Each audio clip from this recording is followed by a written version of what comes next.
أعوذ بالله من الشيطان الرجيم بسم الله الرحمن الرحيم. Dear students, Assalamu alaikum. This session is about the origin of Song of Myself by Walt Whitman. This lecture has been taken from the website of University of USA. Please listen to the lesson carefully. It will clarify your vision of the Song of Myself. Its beginning, where from the poet took his materials and built his poem on. Ed, for this opening session, we're going to discuss the origins of the poem. And one thing poets are always interested in, especially when you're dealing with a poem that is as unique as this, is where did it come from? How did it get started? What was he thinking about as he started to compose these lines that would reverberate in so many directions down through the ages? Yeah, it's the great mystery, of course, and we've got a few clues. We do have some manuscripts of passages that eventually will find their way into Song of Myself. We have some early notebooks that we'll talk about that seem to generate Song of Myself. Years ago, I found a manuscript at the Humanities Research Center at the University of Texas in Austin, and it had on the back of it what looked like a passage of Song of Myself. I recognized all the lines, but when I went back to Song of Myself, I saw that the lines were all in different order from where they appeared in this manuscript. This line may have appeared in section 16, this line in section 3, this line in section 42. It was like these lines just had gotten distributed throughout. And yet if you read them in the order he had them, they were cohesive and they formed a pattern. On the other side of this, what I'm taking to be a quite early draft of lines from Song of Myself, is a very strange sheet that he used to take to the printer, to his friend Andrew Rome. And on that sheet, he lays out his ideas for what the poem's going to look like. And one of the most interesting things about that sheet is that he's trying to figure out the number of words on a page and how many pages that's going to be and how he's going to set it up and what order he's going to put his poems in. He has the poem that's going to become Song of Myself, and in a really fascinating way, he has it broken into 5 sections. Now, critics from the time Whitman published this poem to the present have been struggling with what the structure of the poem is, and we'll talk about structure a little later. But it's interesting to note that in Whitman's mind, he had a kind of 5-part structure. And because we don't have the original manuscript, we can't figure exactly where it broke. But we can figure approximately where it broke because he's giving us the number of pages that are going to be in each of those 5 sections. And it's clearly a long process for Whitman to move from those notebooks where he's taking often prose passages and turning them into lines of poetry to what had to have been hundreds and hundreds of fragments, pieces of paper that had various passages from Song of Myself on them that he was working over and over and over. Song of Myself is one of those poems that as you read it, you have the impression that it's, as Wordsworth talked about it, the spontaneous overflow of powerful emotions. It feels so natural. It feels like it hasn't been touched. It just emerged. But as we look at those manuscripts, we see that every word was worked over. Lines were reorganized and reorganized again. He was thinking in terms of sections, and then by the time he published it in 1855, he wanted just one long flow. And then later he would come back and he would say, no, I think I better break this into verses. And so he'd have 390 verses. And then he'd say, no, I need to break this into sections. And so eventually we end up with the 52 sections. And the version we're reading, the final version, the 1881 version, it has 52 sections.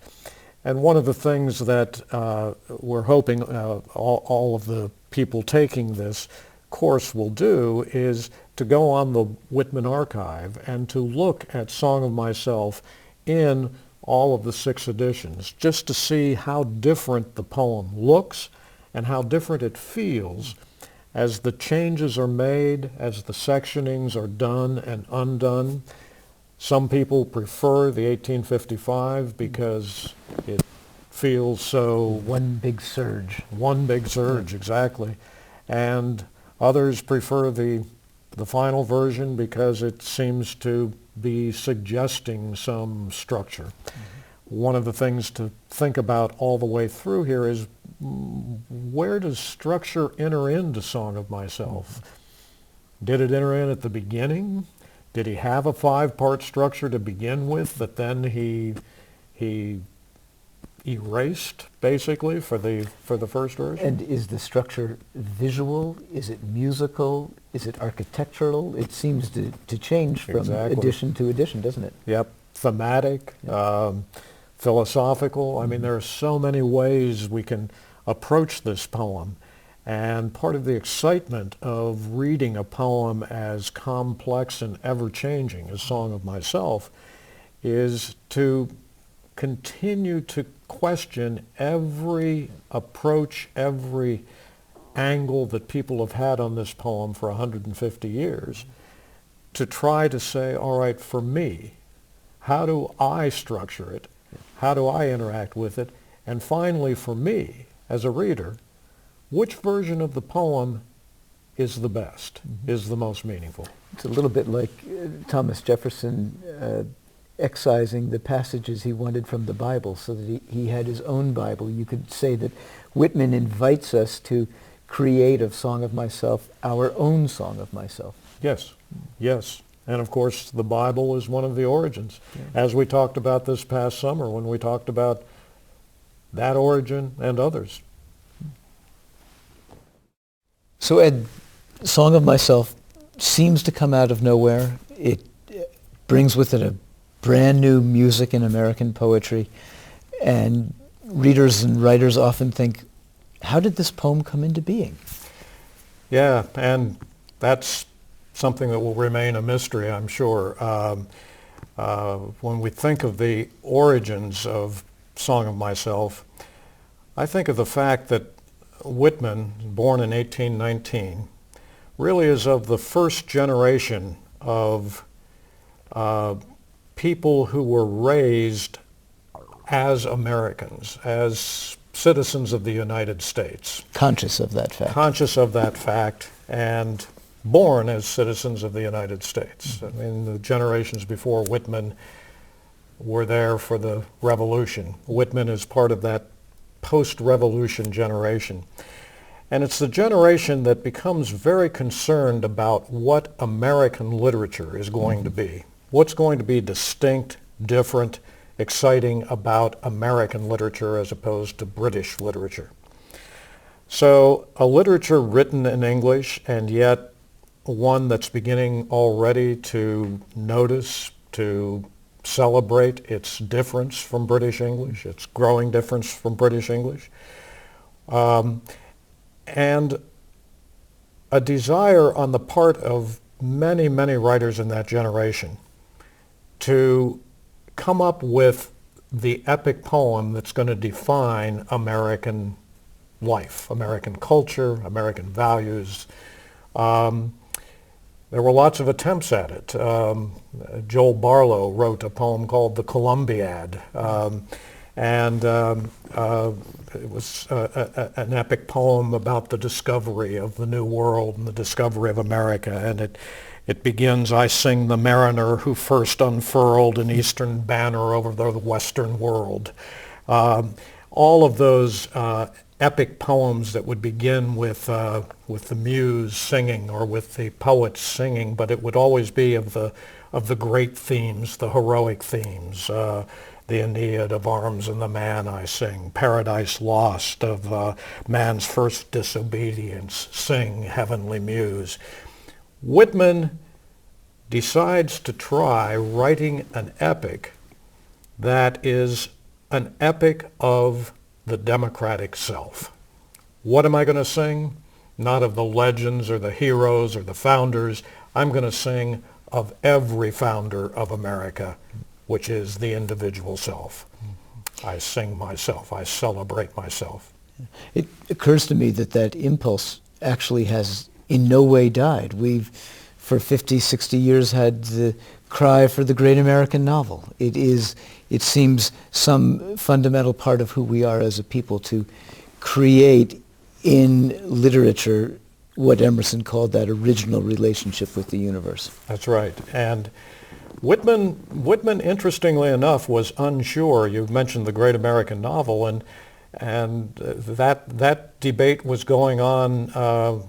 Started very soon after the Civil War. It was part of the healing of the rift between the North and the South. The attempt to find the great American novel that would begin to pull the regions back together again.